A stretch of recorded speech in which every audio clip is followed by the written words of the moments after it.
Yes, good evening and welcome to the Hamster Signs. Great to have you with us for week 2 of our in-depth coverage. Yes, and look, I know the media's copped a bit of flack this election for their constant focus on fluff and gaffes rather than policy analysis.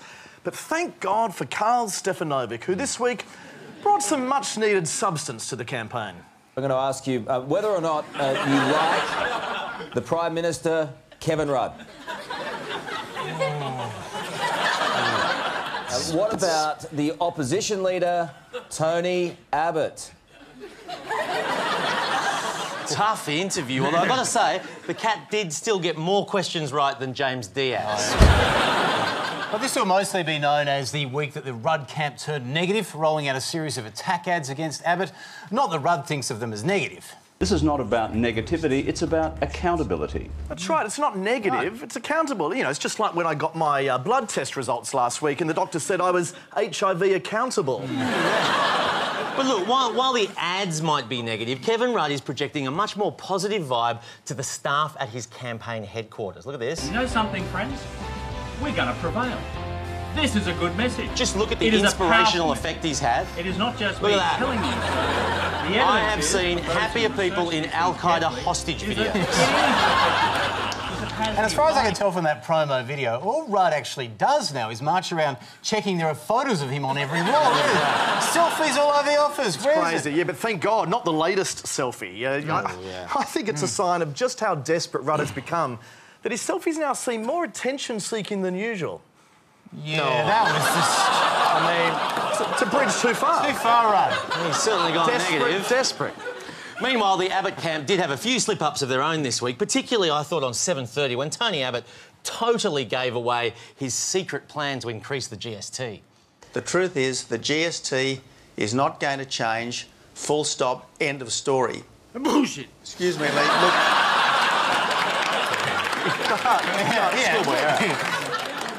Subtle, but at least Abbott has finally dropped those 3-word slogans, because, you know, they were getting a bit too hard. Now he just has 1-word slogans, which he repeats 3 times.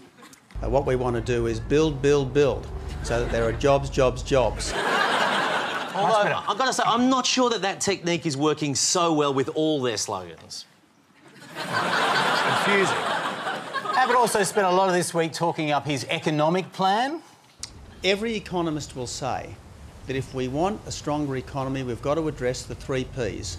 Yes, the 3 Ps, whatever they are. That is a big shift for Abbott, because normally in press conferences all we get are the 12 Rs.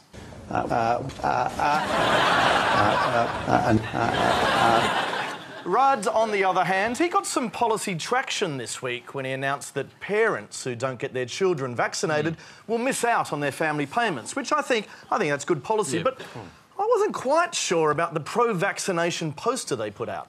I think that's the most honest thing they've done all week. The polls suggest that the public's love affair with Rudd may finally be over. He still swears he's a changed man, but can we be sure?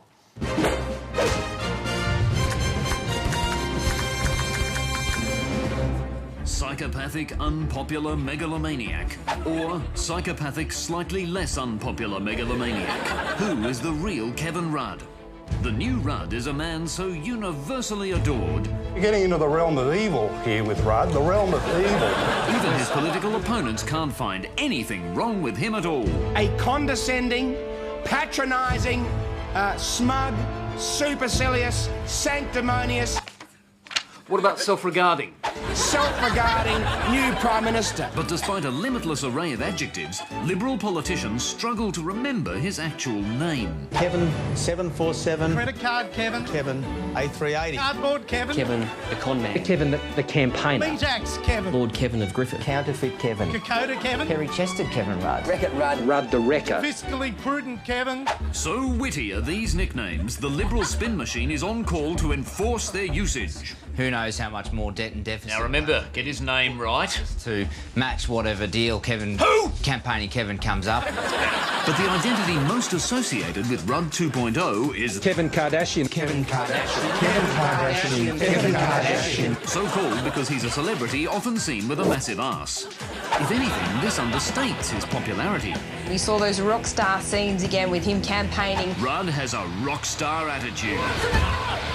Anybody alive? All ready to rock and roll? And a rock star mum who writes his name on his clothes in case they get lost. And like a rock star, Rudd signs autographs. Looks like he's finally found a use for Chris Bowen. But not everyone's impressed. Billy Manilli or the Bay City Rollers will get cheered in a shopping centre anywhere in this country. And amateur gonzo impersonator Graham Morris. You give me 5 cameras and walk around a big shopping centre, I will get the same blinking reaction. Really? We have 5 cameras and Graham Morris appearing live right now. Anyone at all? What about you, madam? I will give you $1 million to come and see Graham Morris. Goodbye.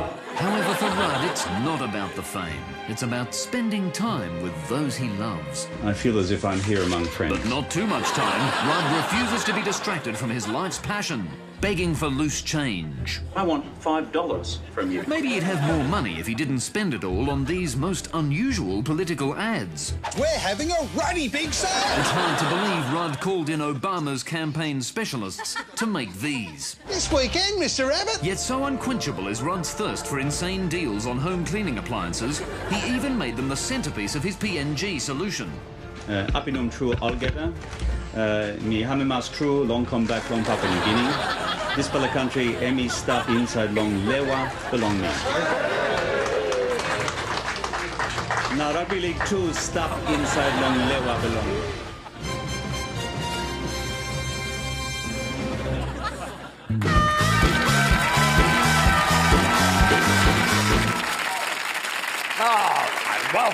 Welcome to Inside the Wheel. Now, this week it's all about negativity. And look, Labor has been calling out Tony Abbott's negativity for some time now. The most negative opposition leader the nation has ever seen. Kevin Rudd intends to call Tony Abbott Captain Negative. Yeah, I think he might have been doing that under orders from Lieutenant Lane. Well, Kevin Rudd, he feels so strongly about this that even his impersonators are weighing in. Someone's been a little negative lately, Mr. Abbott. Why don't you be a little more positive, Mr. Abbott? Godfrey!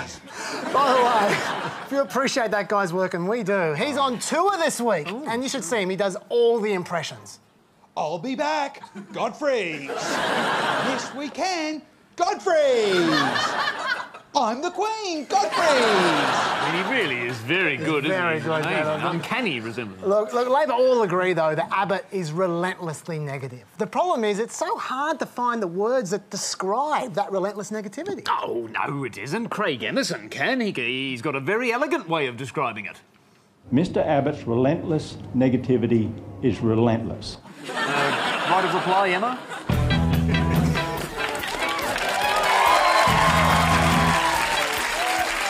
My relentless repetition of adjectives is relentless there on my TV. My relentless repetition of adjectives is relentless there on my TV. My relentlessly relentless use of the word relentless is relentless, shocking me right out of my brain. Relentlessly shocking me right out of my brain. Well, Labor's story is that Abbott is negative, but it couldn't be further from the truth. Well, I'm just going to talk about my positive plans. See? Sounds cheerful, doesn't it? Sounds very cheerful. And here are those positive plans. The country is in crisis. This is a political crisis. In an economic crisis. A budget emergency. Beyond emergency. The crisis on our borders has become a national emergency. A disaster. A monumental disaster. This asbestos disaster is part of the ongoing fiasco. Like a tsunami through the motor vehicle industry. A complete, unmitigated catastrophe. You know, it's hey, come on, that's all right. You should not be miserable, not you. No, the real victim of all this is Tony Abbott's wife, Margie. The frustration of being married to a man who is just so optimistic. Right. Okay, there you go. Tony, can't you see what your positivity is doing to your poor wife? Look, I guess you're right, Hanso. That poor woman has to deal with positivity like this every day. The single most catastrophic policy decision in foreign matters that any Australian government has made. I mean, the worst foreign policy decision of any Australian government in history. I mean, what would that be? Is it the Vietnam War? The Iraq War? No, it's... the live cattle export ban. Just think of all those cows that weren't killed. What a tragedy.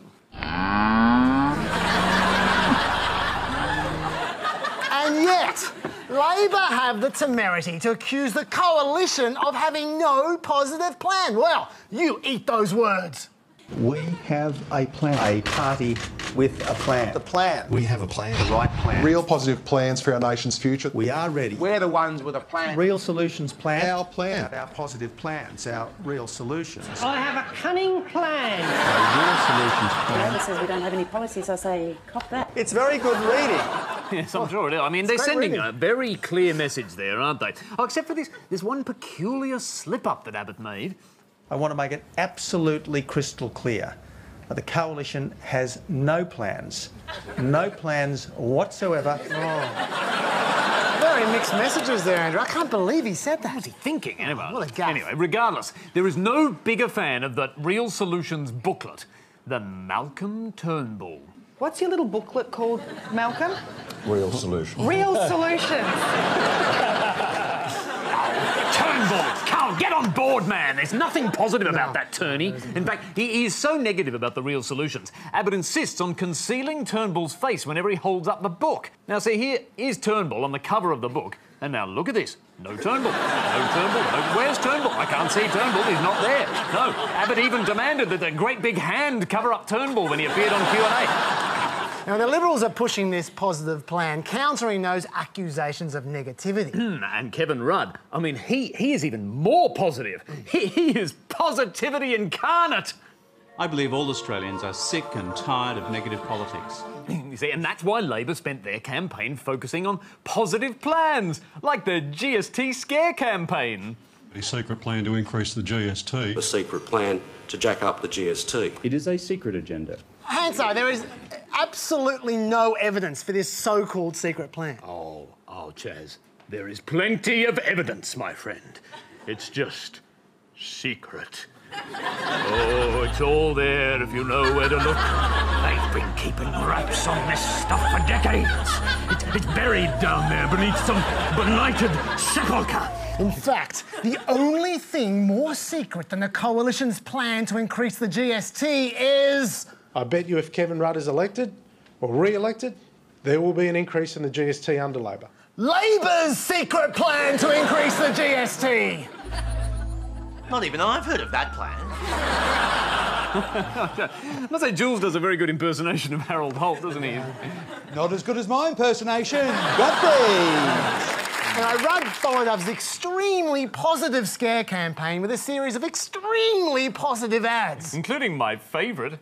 I remember when you were really aggressive, negative, angry about everything. Now, the thing is, I mean, hey, come on, hey, Chaz, come on, this is great. This is Labor's new way. And it's completely different to anything they've ever done before. Mr Howard. Mr Abbott. Where is your $8 billion tax cut money really coming from? What are you going to cut? Will you cut pensions? Schools? Will you destroy Medicare? Nurses? Will you cut out home nursing? And are you going to cut annoying actresses in kitchens? Because with the ALP, we have a job for life.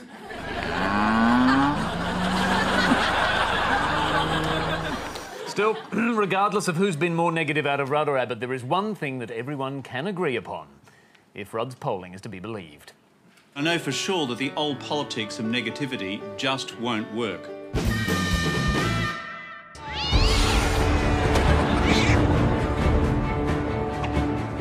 The installation of the NBN has been a policy triumph for Labor. If compared to Pink Bat's mining tax and grocery watch. In 2011, the NBN promised that by June this year they'd pass 1.2 million houses. A target they met with ease. By dropping the target to 200,000. But once the cable is laid, the NBN will give speeds of up to 1 gigabyte per second. OK, and the price for that would be? To 93% of houses. How much would you expect to pay? By sometime in the 2020s. So how much is it going to cost? Why don't you tell me how much it's going to cost? It's $37.4 billion. Jesus. But it's the Labor Party, so most of that will be borne by single mothers. But now the Coalition have launched their own NBN policy. Explain it to us, Malcolm. With XDSL, you know, ADSL, ADSL Plus, VDSL, VDSL 2 Plus, VDSL 2 Plus with vectoring. I wonder if the Minister for the NBN could simplify things.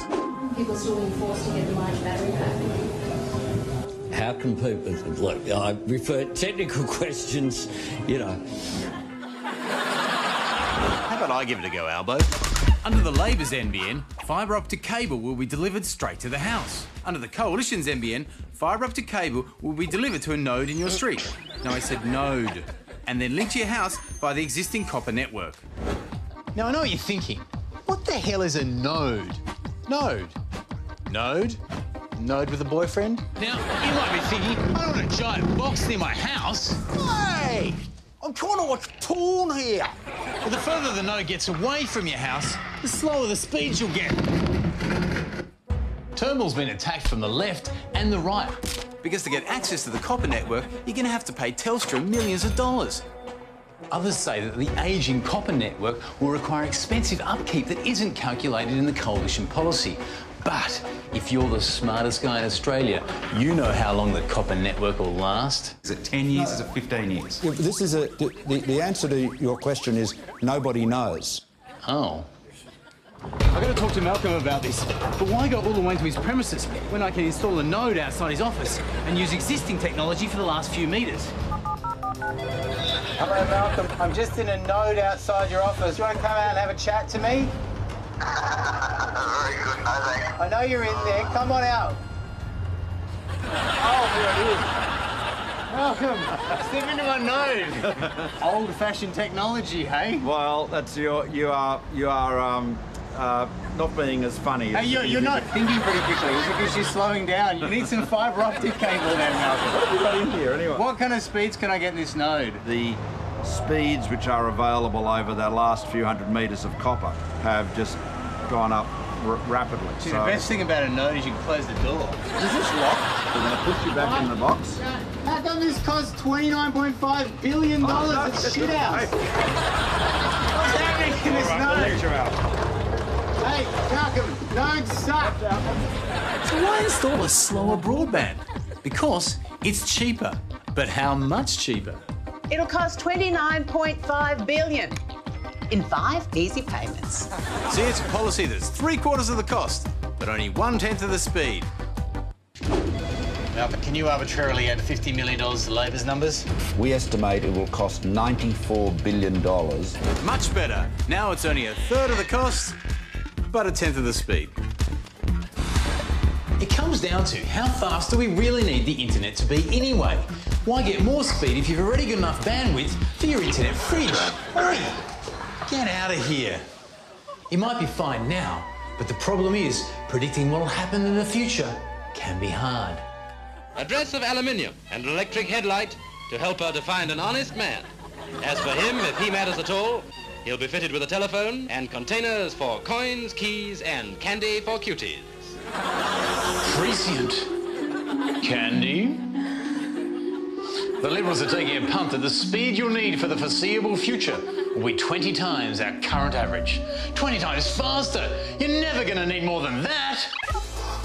20 times faster! You're never going to need more than that! So when you do your democratic duty, the choice is simple. You can slowly get a quick system that'll be expensive, or you can quickly get a slow system that'll be cheap now and expensive later. Is that clear? Look, I refer technical questions, you know. You're the best journalist in Australia. You're a very good journalist. You're the best journalist in Australia. The best journalist in Australia. You're one of my greatest heroes when it comes to the journalism in this world. And I don't ever aspire to be half as good as you are. You're the greatest journalist in Australia. Can't say that. God bless you.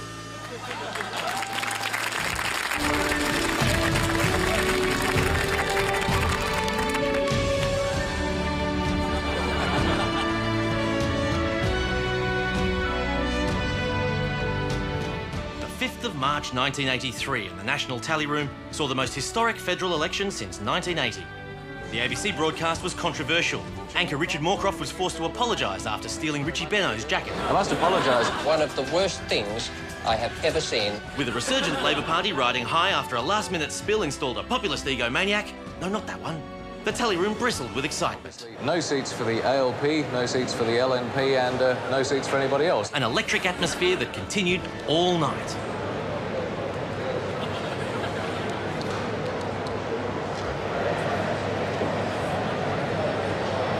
Technology in 1983 was less sophisticated. candidate images had to be sourced from police mugshots. As always, the ABC led the way with cutting-edge new technology, like women. Now, in place of a slide rule on my lap, I have Jenny McGrath on a seat beside me. And state-of-the-art graphics. Okay, we'll just go to the chamber now, and that is definitely a new high score for Labor. At night's end, the Prime Minister-elect came to the National Tally Room, causing pandemonium. Mr Hawke is now standing up on a scaffold.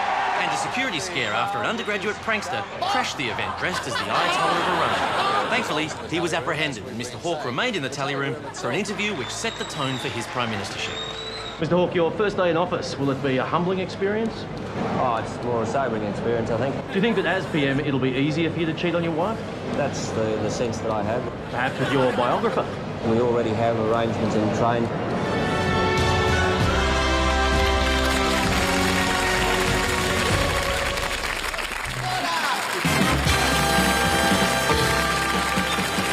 Please welcome our guest for Question Time this week, Labor Senator Doug Cameron. He may not have the looks of Sean Connery, nor the razor wit of Billy Connolly, but he's the Scot that we've got. It's Doug Cameron MP, scotting me right out of my brain.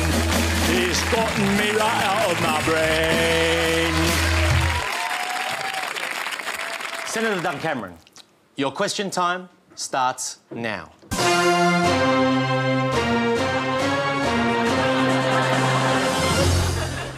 On Radio National recently, you said this. My language is the language of that working families understand. Is that statement A, true, B, false, or C, indecipherable? Unintelligible. I didn't quite get that, but I don't want to seem racist, so I'll say yes. OK. Of the major players in the Australian car industry, which one's propped up more by the government? Bob Carr or Kim Carr? I think it's even Steven. Doug Cameron, I'd like you to listen to some audio. It's of you and a woman who is not your wife. Not bad. Mm-hmm. Oh, there you go. Is the female voice there A, the Governor-General, B, Wendy Deng, or C, I'd prefer not to answer? Definitely C. Correct.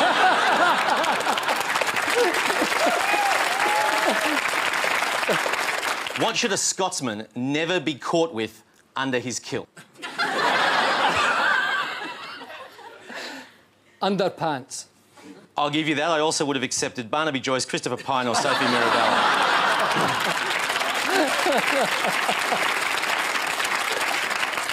Now, Doug, the Labor campaign's gone very negative this week. This is your chance to turn it round for the party. This is the positivity test. I'm going to show you an image, and your job is to instantly say something positive about it. Let's go. Typical. Next one.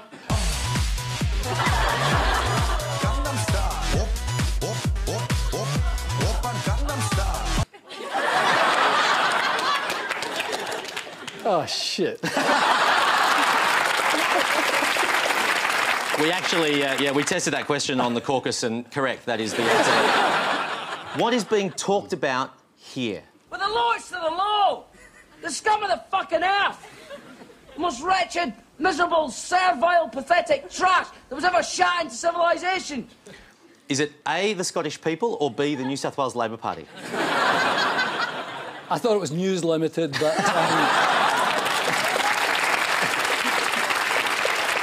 I'll give you that one. All right, last question. How would this clip sound if it was spoken with a convincing Scottish accent? They may take our lives, but they'll never take our freedom! They may take our lives, but they will never take our freedom. Correct! Ladies and gentlemen, Senator Doug Cameron! That was in behalf of every politician in the country.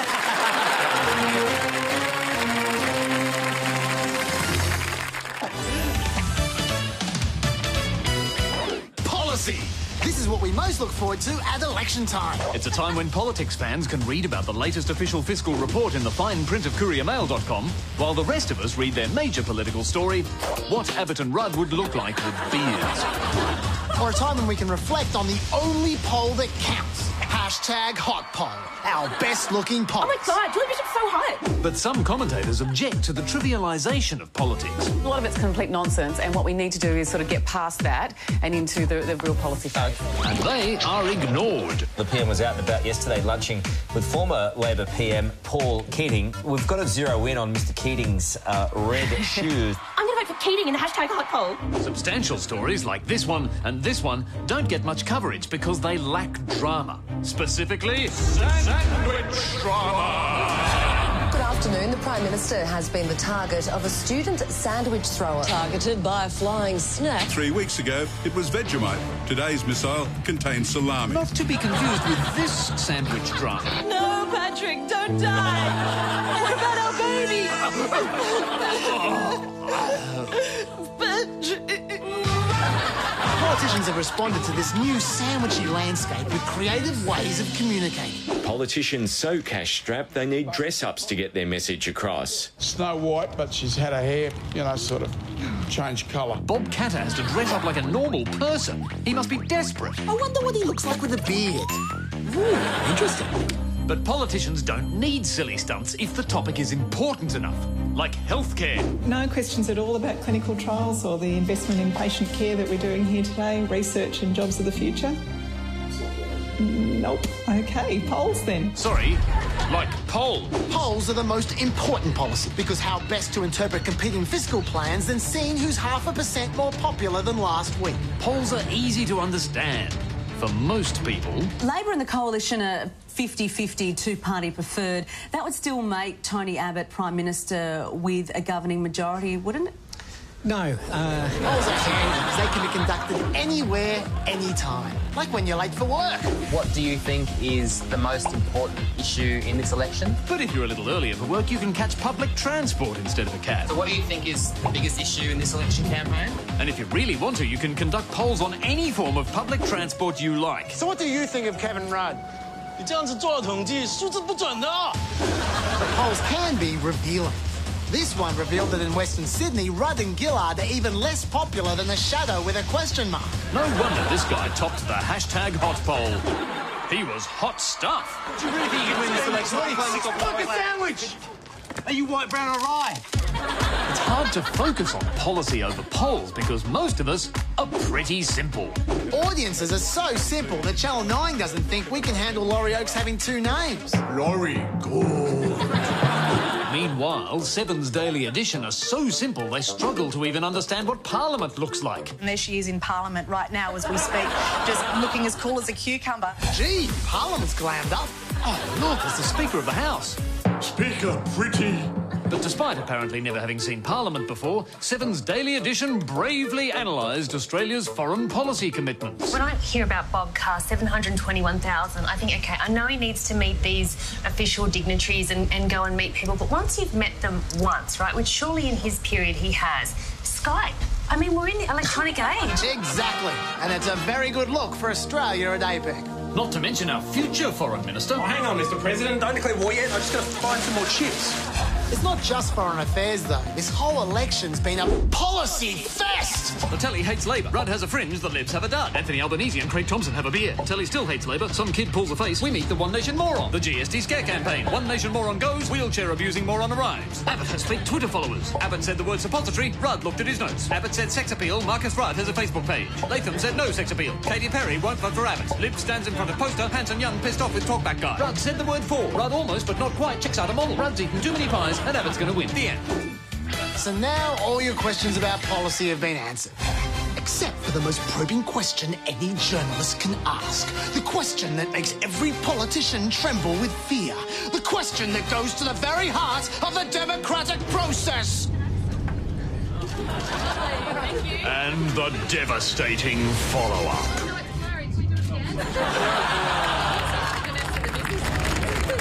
Your adversarial press